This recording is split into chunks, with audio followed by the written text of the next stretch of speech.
Bonjour, aujourd'hui je vous retrouve pour une vidéo un peu différente des précédentes. C'est pour vous partager mon expérience d'une aventure que j'ai pu avoir avec l'Explorer 36 mm modèle 2022. J'ai pu la tester. Rolex la présente comme une montre d'exploration, une montre d'aventure, et donc je l'ai utilisée pour un trail de 3 jours 100 km en Jordanie. Elle m'a accompagné à la découverte du site historique de Petra et du désert du Wadi Rum. Pour moi, c'était 3 jours de sueur et 3 jours d'émerveillement. Pour la Rolex Explorer, c'était 3 jours de secousse, de choc et de résistance à la sueur. Mais en fait, je n'avais pas que la Rolex Explorer, je l'avais au poignet gauche.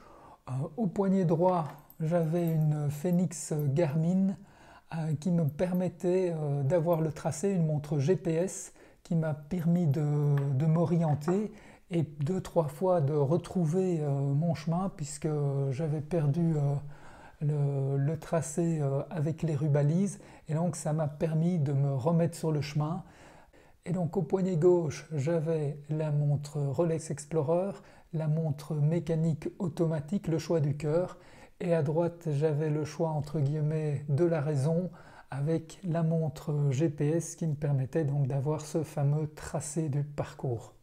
J'aurais pu choisir de mettre à la place de l'Explorer 369 l'Explorer 2 Polar que vous avez vu dans une de mes précédentes vidéos, mais pour faire du sport elle est quand même beaucoup moins pratique, plus encombrante, plus lourde.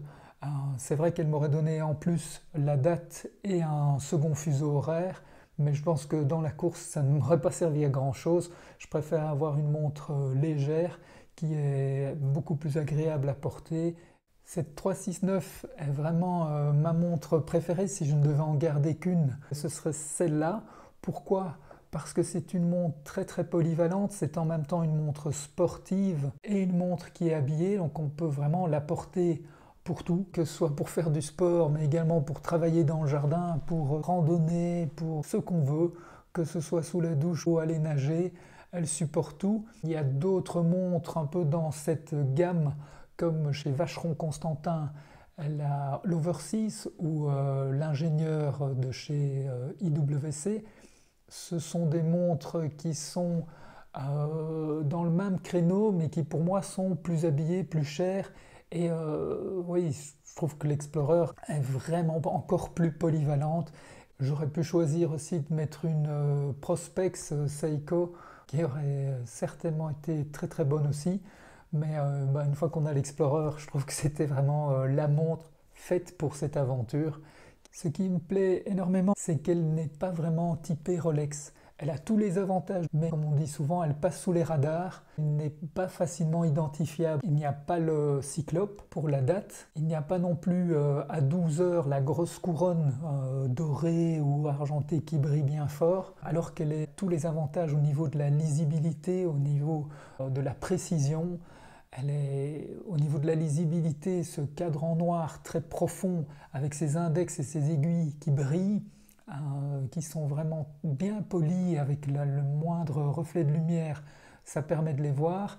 Et puis il y a le Chroma Light qui, la nuit, permet également de chaque fois d'un coup d'œil de lire l'heure. Et ça, je trouve ça formidable, c'est vraiment une efficacité incroyable. D'un autre côté, aucune montre n'est parfaite et cette Rolex Explorer, pour moi, elle ne fait pas non plus exception. Si j'avais pu participer au design, moi j'aurais mis moins de texte, moins de blabla sur le cadran. Je pense que c'est pas nécessaire. Pas besoin d'avoir tous ces superlatifs. Rien que Rolex Explorer, pour moi, c'était déjà suffisant. Alors il y a aussi un point qui est bien et qui a son désavantage, c'est que les ingénieurs de chez Rolex ont réussi à fixer le bracelet Oyster vraiment pour qu'il ne bouge pas. Mais pour ça, ils ont, entre les deux cornes, sur le boîtier, ils ont été mettre une arête à angle droit qui coupe tous les bracelets. Si vous voulez passer un beau bracelet en cuir, eh ben, il va être coupé, il va être complètement abîmé. C'est un petit peu dommage. Donc c'est très bien pour le bracelet Oyster parce qu'il est super bien fixé, il ne bouge pas. Par contre, si vous aimez bien changer de bracelet, là, et que vous voulez absolument une Rolex Explorer, Là, alors, il vaut mieux vous orienter vers un modèle plus ancien ou alors d'aller vers une autre montre, comme par exemple celle que je vous avais montrée la fois passée, c'est-à-dire la Tudor Black Bay 58, qui est donc ici sur un bracelet en cuir, mais qui va très très bien sur un bracelet Oyster, sur un bracelet Jubilé, sur un bracelet en caoutchouc, sur un bracelet NATO. Elle donne vraiment super bien, elle change chaque fois le look de la montre, et ça c'est vraiment quelque chose de chouette d'avoir en même temps une montre et plusieurs montres simplement en changeant le bracelet. Mais revenons à cette aventure, ce trail de 3 jours, donc où j'ai couru sans arrêt avec cette montre au poignet qui ne m'a pas du tout gêné, je ne l'ai jamais senti, et quand j'en avais besoin, il suffisait de jeter un coup d'œil, un bref coup d'œil, et je savais directement où j'en étais au niveau de l'heure. Ça c'est vraiment super agréable, on peut compter dessus, les chocs elle en a eu, les vibrations elle en a eu aussi pendant des heures, et elle est toujours intacte, toujours parfaite. Elle était chaque fois lisible, que ce soit en pleine journée sous le soleil ou dans le noir. J'ai chaque fois pu lire l'heure, j'ai jamais dû commencer à regarder, à essayer de voir l'heure qu'il était, non, d'un coup d'œil on voit l'heure. Alors sa lisibilité vient de sa simplicité et de son cadran noir très profond avec des index et des aiguilles super brillantes, ce qui permet d'avoir avec le moindre petit éclat de lumière de pouvoir lire l'heure.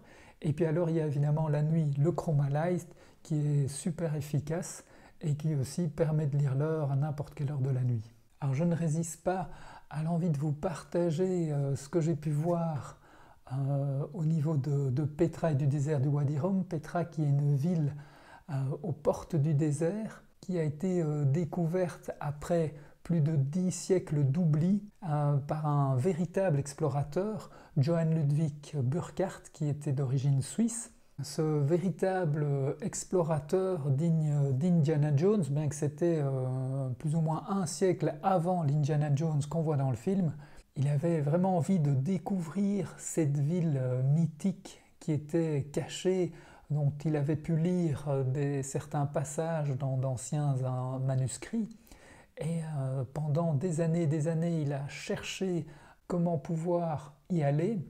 Donc il a appris l'arabe pendant plus de 3 ans, il s'est carrément adapté, il a même écrit à ses parents qu'il leur serait difficile de le reconnaître sous ses amples vêtements turcs et avec sa grande barbe. Alors il a trouvé un subterfuge, il a prétendu qu'il était un pèlerin qui voulait sacrifier une chèvre sur le tombeau du prophète Aaron, qui est le frère de Moïse.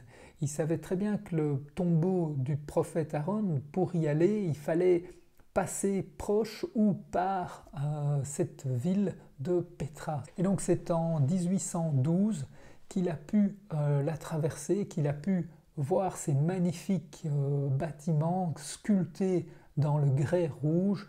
Petra vient du grec Petros qui veut dire roche. Ces façades de dizaines de mètres avec des mélanges de sculptures qui viennent de styles complètement différents. Lors de cette aventure, on a également eu l'occasion de traverser le désert du Wadi Rum, qui est très très impressionnant et qui a servi de décor pour beaucoup de films. Si je reviens à la Rolex 369, la 36 mm, la Rolex Explorer, ce que j'ai adoré, comme je vous disais tout à l'heure, c'est qu'elle est très facile à porter, que ce soit pour faire du sport, je n'ai jamais senti. Certaines personnes ont parfois peur des bracelets métalliques en se disant ouais, on va avoir les poils des poignets qui vont se prendre dedans, ça va pincer, c'est pas très agréable. J'ai jamais eu de problème avec ça. Elle est super fiable, discrète, facile à porter, agréable à porter.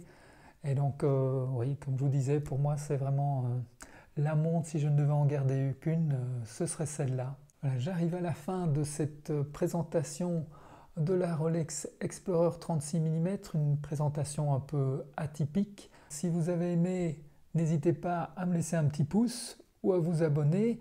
La prochaine vidéo sera consacrée à un mythe de l'horlogerie, une marque que j'adore, une montre emblématique qui se retrouve dans tous les bons livres d'horlogerie, mais je vous fais la surprise dans la prochaine vidéo. À très bientôt, au revoir.